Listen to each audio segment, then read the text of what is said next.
입니다. 아멘. 저와 함께 나눴던 지난 말씀의 제목이 패러다임 시프트, 인식의 전환이었습니다. 팔복의 말씀을 쭉 듣고 팔복 이후에 예수님께서 하나님께서 원하시는 것은 이런 것이야. 말씀 그대로 보는 것도 중요하지만 그 말씀 속에 숨겨진 하나님 마음을 알아야 해 하시면서 이웃을 사랑하라 말씀을 주셨습니다. 그 후에 또 이어서 이제 38장 38절부터 48절까지 말씀이죠. 우리는 살아가면서 사회적 거리를 유지하며 살려고 합니다. 사회적 거리, 그러니까 내 개인적인 영역이 이만큼 있다고 치면은 그 공간만큼은 오롯이 나만 누리고 싶은 거죠. 그 대표적인 공간이 어디냐? 우리가 잘 아는 공간이에요. 어디일까요? 힌트, 화자로 시작합니다. 맞아요. 화장실. 오롯이 나만을 위한 공간이 될 수 있는, 저만 그런가요? 공감하시는 분들 계시죠? 네. 그 공간만큼은 누가 이렇게 들어온다면 좀 불편할 수도 있다는 거죠. 화장실뿐만 아니라 이제 밖에 나가서 누구를 만나든 어디에 있든 나만 갖고 싶은 요만큼의 공간이 있는데 그 공간을 유지했을 때에 우리는 그 안에서 편안함을 누립니다. 안정감을 누리죠. 네. 그 공간 안에서 나는 누구에게도 공격받거나 누구를 통해서 침범당하지 않는다는 그 거리를 유지하고 싶어 합니다. 그렇게 그 자신과 타인 사이에 그만큼의 공간을 두는 거죠. 우리 모두가 그만큼의 공간을 갖고 있어요. 그래서 우리 이렇게 앉을 때도 이렇게 바닥바닥 이렇게 붙여 앉기보다도 이렇게 좀 떨어져 앉는 걸 좀 편안해 하시잖아요. 예. 그런데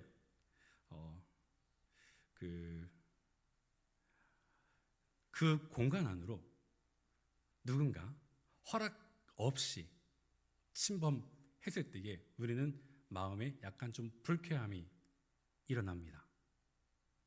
그게 직접 이렇게 눈으로 보기에 내 옆으로 다가오는 것일 수도 있겠지만 우리 마음속에 심리적으로 정해놓은 선이 있는데 그 선 안으로 들어오는 거죠. 그러면 우리는 이런 말을 합니다. 선을 넘었다. 선 넘네. 이런 말을 하죠. 제가 왜 이런 말을 하느냐. 오늘 말씀의 제목이 경계의 선 사랑입니다. 네. 선을 넘었다. 이런 표현을 할 때에 그 선을 자주 넘어오는 사람들이 있어요. 누굴까요? 가장 가까운 사람입니다. 더 힌트 줄까요? 매일 만나는 사람입니다.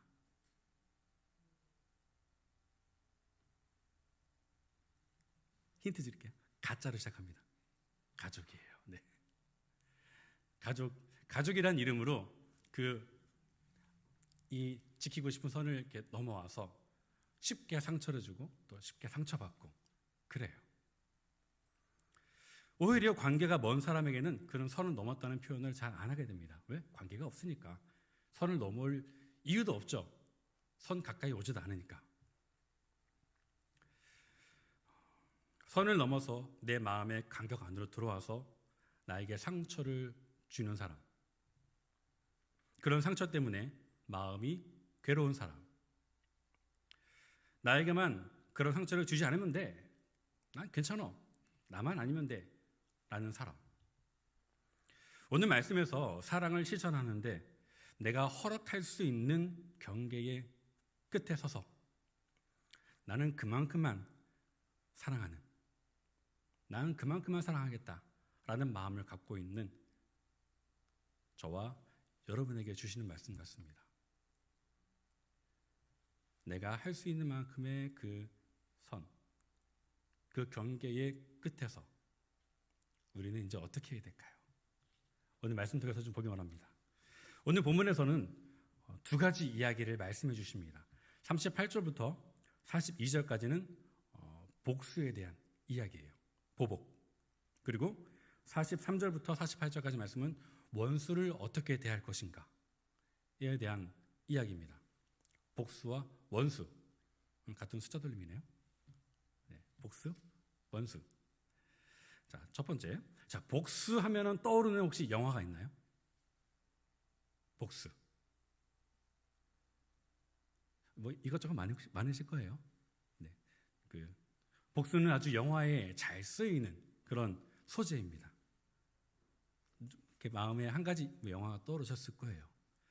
저는 권선징악이라고 표현하죠. 예, 선을 권하고 악을 징벌한다. 이런 권선징악을 저는 어렸을 적에 중국 무술 영화를 통해서 이렇게 접했습니다. 영화를 보면은 처음에는 악당들이 다 휩쓸어요. 다 이기고 다 무찌르고 그런 가운데에 주인공의 부모님이 악당에게 당해서 쓰러지고 죽고 맙니다. 그런 모습을 주인공이 숨어서 보고 있어요. 악당의 모습을 유심히 보죠. 어떤 악당인지. 왜 볼까요? 나중에 찾아가서 인사하려고? 네, 복수하려고. 그래서 조심히 도망가서 좋은 사부를 만나서 열심히 무공을 배웁니다. 막 배운 다음에 다 배웠다. 하산하여라. 그러죠? 이제 묵묵히 짐 하나 메고 길을 걸어가면서 자기가 찾던, 자기가 어릴 때 유심히 보았던 그 악당의 모습을 떠올리면서 한 명 한 명 찾아가서 원수를 갚아요. 복수를 하죠. 이제 마지막 악당의 두목을 처절하게 싸우면서 겨우겨우 이겨요. 그 모습 볼 때마다 저는 악당이 막 피를 흘리면서 막 처절하게 죽는 모습을 보면서 악당은 못할 만한 짓이구나. 악하면 안 되겠다. 착하게 살아야지. 라고 생각을 했어요. 예. 중국 무술 영화 보시면은 그때 당시에는 그랬어요. 악당을 표현할 때 막 목 생기고 막 이러는데 죽을 때는 막 피를 토하고 막 이렇게 죽는 모습 보면서 악당은 안 돼. 착하게 살아야 돼. 이렇게 배웠었어요. 그런데 그렇게 악당을 물리치고 주인공이 망신창이가 돼서 다 이겼으니까 쓸쓸하게 뒷모습으로 자기의 고향으로 돌아가는 뒷모습 가운데에 카메라가 이렇게 딱 돌아가면서 마루 밑을 딱 포커스 딱 해줍니다. 거기에 뭐가 보일까요? 그 악당 두목의 자식이 보입니다. 그러면서 그 두목의 자식이 가는 주인공의 뒷모습을 보면서 이를 갈아요. 복수가 끝나지 않는 것을 표현하는 거겠죠. 네. 그런 영화를 봤습니다. 그러면서 착하게 살아야지 라고 생각했었어요. 그렇게 복수는 또 다른 복수를 낳고 또 다른 복수는 또 다른 복수를 낳고 계속해서 복수의 연구는 끊어지지 않습니다. 이게 세상의 이야기예요. 본문 말씀에서 38절에 또 눈은 눈으로 이는 이로 갚으라 하였다는 것을 너희가 들었으나 하고 예수님께서 말씀하십니다. 그래 너희들 그렇게 알고 있었지? 이 말씀이 무엇이냐? 이 사람과 사람 사이에 법을 지킬 때에 가장 오래된 법전이 함무라비 법전인데 그 법전에 써 있기를 이 이야기가 써 있어요. 어떤 이야기냐? 눈을 다쳤으면은 그 사람의 눈을 그대로 상하게 하고 팔이면 팔, 대였으면 대인 걸로 그대로 하라고 이야기합니다. 왜 그랬느냐? 사람이 잔인해요. 본성이 잔인합니다. 어떻게? 우리 한 대 맞으면은 똑같이 한 대 때리면 속이 풀려요? 네, 기본적으로 두 대는 때려야지 마음이 시원해지면서 그래 이제 마음이 편해 두 다리 뻗을 수 있어요. 그런 게 우리 사람이에요. 저만 그런 건 아니죠? 다들 감사합니다. 자, 나를 생각해 보세요. 나를 때리는 사람을 합법적으로 한 대만 때릴 수 있다고 기회가 주어졌어요. 자, 그럼 어떻게 때리시겠습니까? 저쪽한테 뛰어가서 이렇게 하시지 않을까요?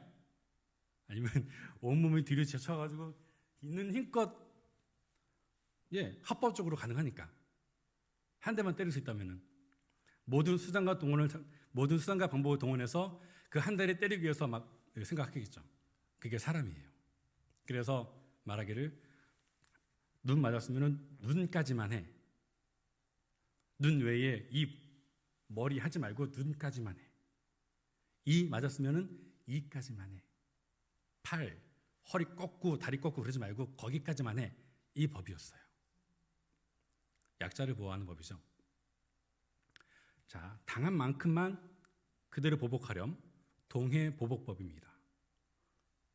똑같이 해를 입은 만큼만 복수하라. 그렇게 너희들 들었지? 라고 예수님 말씀하시는 거예요.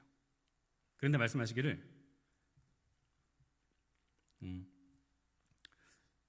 나는 너희에게 이르노니 하시면서 어떻게 하는 자 한번 들어보겠습니다.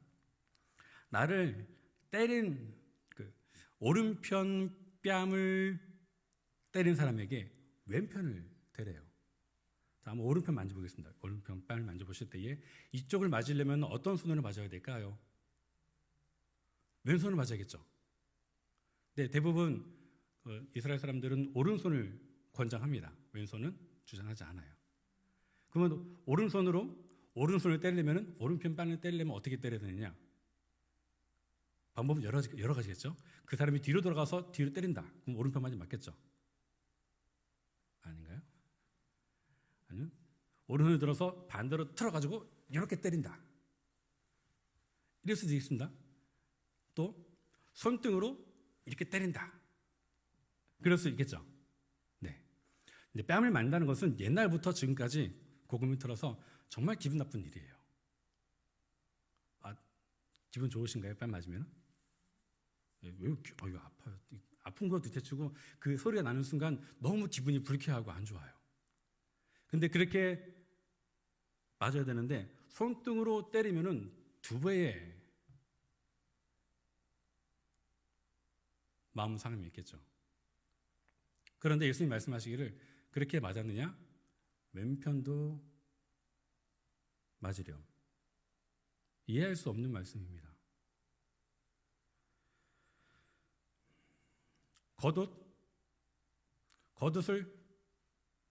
속옷을 소송해서 빼앗으려는 자에게 겉옷까지 내어주렴.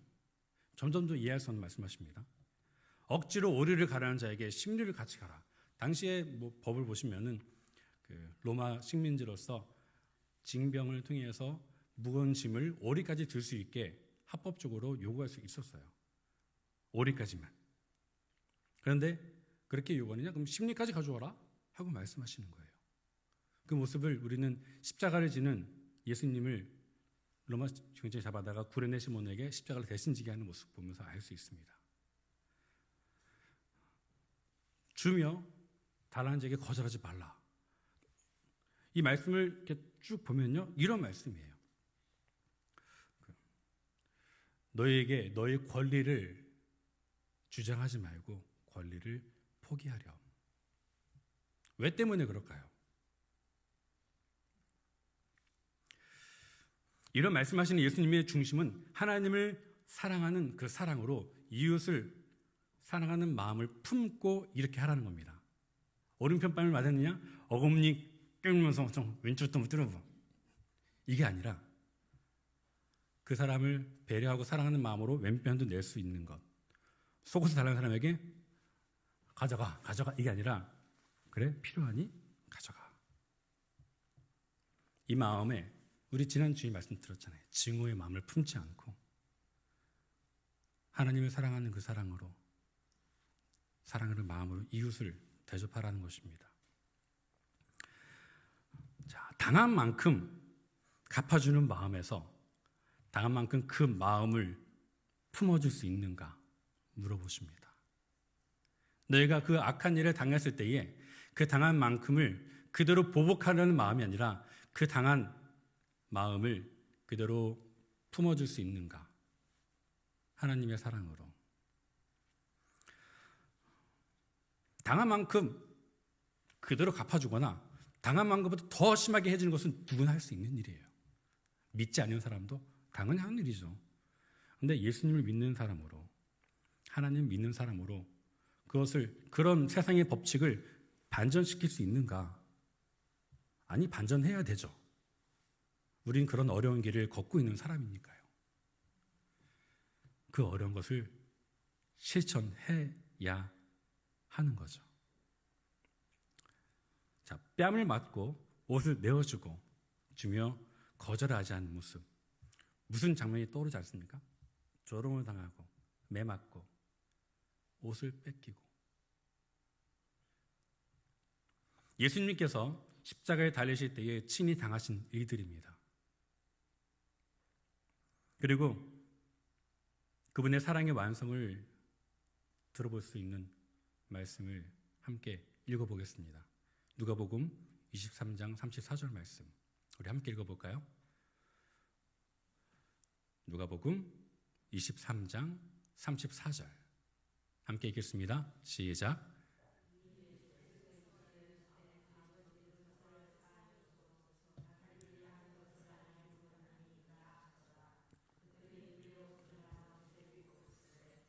네.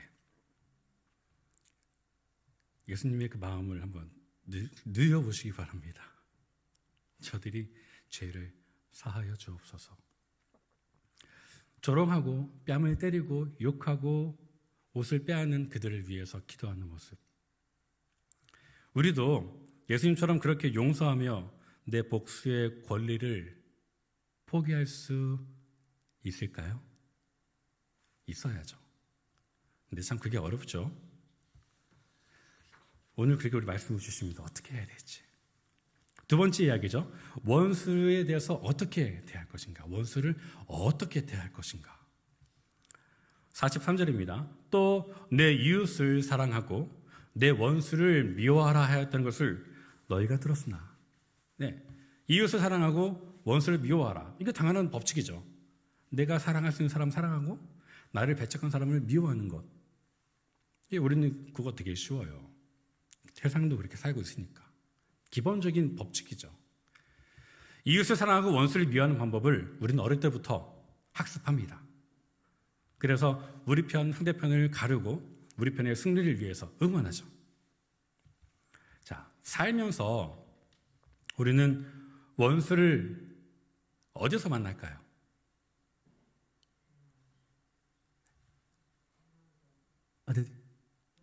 외나무다리요? 맞아요, 외나무다리. 예, 원수는 생각보다 가까운 곳에 있습니다. 예. 오죽하면 배우자를 서로 보면서 당신은 나의 로또입니다 라고 말할까요? 예, 로또 안 맞아. 한 번도 안 맞아. 예, 로또 해보셨어요? 네, 번호를 찍었는데 이 번호 안 맞아. 계속 안 맞아. 한 번 맞으면 대박인데 우리는 그 한 번을 기다리면서 살고 있죠. 우리 한번 옆 사람 보시면서 한번 고백해 볼까요? 당신은 나의 로또입니다. 안 하셔도 돼요. 네. 예. 자, 원수를 사랑하는 방법을 우리에게 말씀해 주세요. 어떻게 원수를 사랑할 수 있는가? 어떻게? 44절이에요. 나는 너희에게 이르노니 너희 원수를 사랑하며 너희를 박해하는 자를 위하여 어떻게 하라? 기도하라. 네. 원수를 사랑하는 방법으로 주신 방법은 먼저 기도하라예요. 나를 박해하고 나를 아프게 하고 상처 주는 그 사람을 위해서 기도할 수 있나요? 기도가 먼저 나오나요? 아니면 욕부터 나오나요? 원망부터 나오나요? 네, 우리는 사람이 쉽지 않아요. 가장 먼저 나오는 거는 가장 빠른 말이에요. 예. 그런데 오늘 말씀하십니다. 적어도 기도라도 먼저 해보렴. 그 사람을 위해서 너의 마음을 아프게 하고 고통스럽게 하고 마음을 찌르는 그를 위해서 원망보다 기도를 먼저 해보렴. 그렇게 하면 어떻게 되는지 바로 이어서 말씀해 주세요. 45절이죠. 이같이 한즉 하늘에 계신 너희 아버지의 무엇이 되리니? 45절인데 제가 읽어드릴게요. 이같이 한즉 하늘에 계신 너희 아버지의 아들이 되리니 이는 하나님이 그 해를 악인과 선인에게 비추시며 비를 의로운 자와 불의한 자에게 내려주심이라. 이같이 한직이란 무엇이냐? 원수를 사랑하고 그들을 위해 기도하는 거예요. 그렇게 하면은 하나님의 자녀가 된답니다. 예, 되게 쉬운 법칙이네요. 그들을 위해서 그들을 사랑하고 그들을 위해서 기도하는 것. 그러면 이렇게 되는데 이게 쉽지 않아요. 네. 자, 그렇게 하신 말씀이 하나님이 되리니 그렇게 하면 되리니 하나님이 그 해를 악인과 선인에게 말씀하십니다.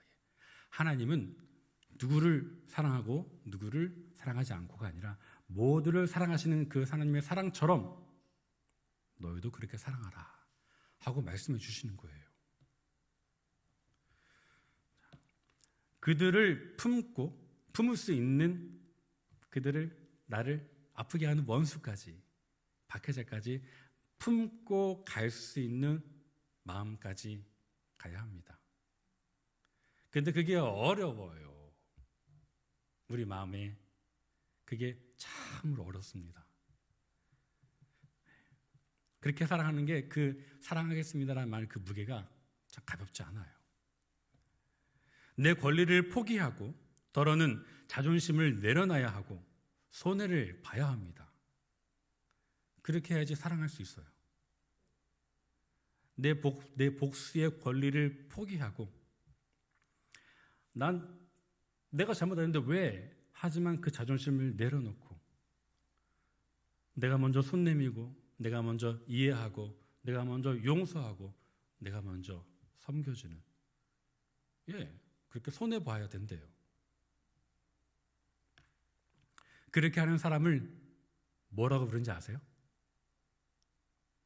우리 잘 아는 말인데 그렇게 행하는 사람을 누구라 하느냐? 바로 그리스도인이라 합니다. 우리를 그렇게 부르십니다. 그리스도인이라고. 지난 주일에 우리 목사님 말씀하셨죠. 빌려주지 않은 사람에게 당신은 나에게 낫을 빌려주지 않았지만 나는 당신에게 말을 빌려주겠어 하고 말하는 것이 증오. 그 마음을 계속 품고 있으면서 기회를 보고 창피해 주는 것. 근데 그렇게 그 마음을 품지 않는 거예요. 어떤 조건과 단서가 없이 기꺼운 마음으로 주고 행하고 나를 내어주는 것. 자, 이제 원수를 어떻게 대해야 하는지 궁극적인 목표를 말씀해 주십니다. 어디요? 46절부터 48절 말씀이에요. 함께 읽겠습니다. 시작. 너희가 너희를 사랑하는 자를 사랑하면 무슨 상이 있으리요? 세리도 이같이 아니하느냐?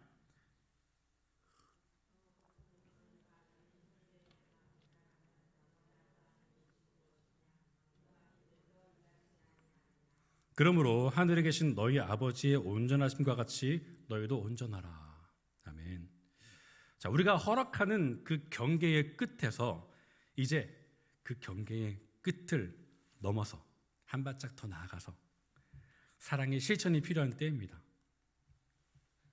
자, 내가 나를 받아주고 나를 사랑해주는 사람만 사랑하는 건 참 쉬워요. 그런데 그렇게 안 하고 내가 내 마음에 허락되지 않는 그를 위해서 기도하고 그를 위해서 사랑을 실천하는 그 단계, 그걸 했을 때에 우리는 온전해진다고 말씀하십니다. 온전함. 어떻게 하면 이 사랑을 실천할 수 있을까요? 어떻게 하면 이 온전한 사랑을 실천할 수 있을까요? 궁금하죠? 궁금하면 죄송합니다. 3년 동안 예수님과 함께 배웠던 제자들도 이 사랑을 이루지 못했어요.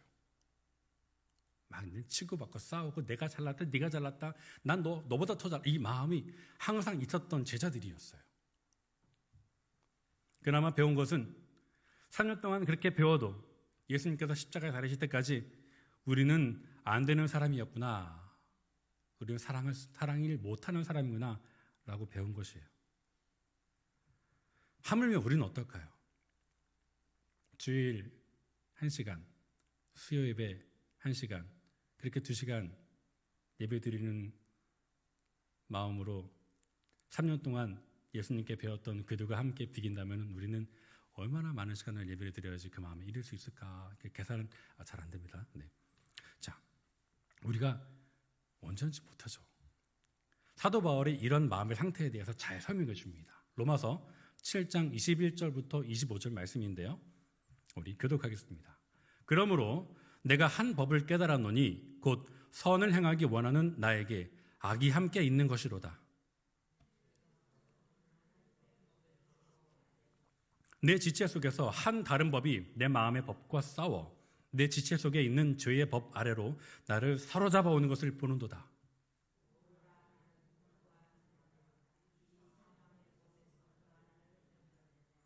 우리 주 예수 그리스도로 말미암아 하나님께 감사하리로다. 그런즉 내 자신이 마음으로는 하나님의 법을, 육신으로는 죄의 법을 섬기노라. 무슨 말인가요? 사도 바울이 이제 예수님 안에 들어와서 그 은혜를 받고 나 이제 이렇게 살고 싶어, 하나님의 법으로 살고 싶어, 사랑하고 싶어 라고 하는데 내 속에서 또 다른 법이 올라와서 나를 사망의 법으로 이끌어간다는 거예요. 내 안에서 두 마음이 싸운다는 거예요. 이게 지금 우리 상태를 말하고 있습니다. 그러면서 하는 말이 오라 나는 곤고한 사람이로다. 이 사망의 몸에서 누가 나를 건져내랴. 곤고한 사람. 곤고함이란 형편이 어렵고 딱하여 이러지도 저러지도 못한 상태예요. 예수님께서 그러한 곤고한 우리를 잘 아실까요? 모르실까요? 잘 아시죠. 우리가 얼마나 연약하고 본성이 약한 사람인지 잘 아세요. 그래서 그런 우리를 그렇게 사망의 법에 있지 않게 하시려고 한 가지 놀라운 방법을 주셨어요. 무엇이냐? 바로 우리에게 성령을 선물로 주셨습니다. 아멘. 답은 기도해야 합니다. 나의 곤고함을 인정하고 사랑이 없음을 인정하며 그렇게 못하는 나를 참으로 불쌍하게 볼 수 있어야 합니다. 내가 그렇게 악한 사람이구나, 그게 안 되는 사람이구나 하고 인정해야 됩니다. 그 순간 나를 볼 수 있어요. 어떤 모습? 내가 참 불쌍한 사람이구나, 나는 안 되는 사람이구나. 그래서 기도합니다. 성령님 나를 도와주십시오. 사랑할 수 있게, 내 옆에 있는 지체를 사랑할 수 있게 성령님 나를 도와주십시오 라고 기도할 수 있는 거예요. 그러면요 놀라운 게 생기는데요, 내가 받아들일 수 없던 그 사람, 그 원수 같던 그 사람이 나처럼 그렇게 곤고한 사람처럼 보여요. 불쌍해집니다. 그 사람이. 그럼 그 사람 위해 기도할 수 있게 되는 거예요.